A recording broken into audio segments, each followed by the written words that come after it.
MD 957 आनी 7 अपात्र संचालकांनी कोऑपरेटिव्ह सोसायटीच्या रजिस्ट्रारान 31 ऑगस्टाक दिल्ल्या ऑर्देक कोर्टान आव्हान दिला।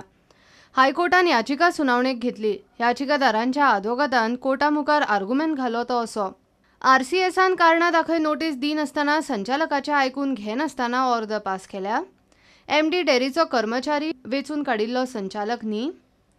कायद्यान कर्मचाऱ्यांक निलंबीत वा अपात्र कर म्हूण सांगपाचो अधिकार रजिस्ट्राराक ना। RCSन प्रशासकाक डेरीचे MDक निलंबीत वा अपात्र कर म्हणून सांगून कायदो मोडला।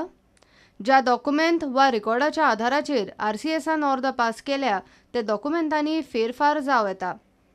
हे आयकून आतां कोर्टान सहकार खात्याक RCSन पास केल्ल्या ऑर्डीच्या फाटभुंयेर रिकॉर्ड एकठांय करून सांबाळून दवरूंक लायल्यात। तशेंच गोवा डेरीच्या प्रशासकान आजून चार्ज कित्याक घेवंक ना काय म्हूण हायकोर्टान सरकारा कडेन जाप मागल्या। आर्ग्युमेंट बुधवाराय फुडें चालू उरतले। अजून मेरेन तरी कोर्टान नौशाक थाकाय दिल्ली ना। भायले भायर थाकाय मेळ्ळ्या ती रजिस्ट्रारान आजून मेरेन डेरीचो ताबो घेवंक नाशिल्ल्यान। प्रुडंटा खातीर मुकेश कुमार।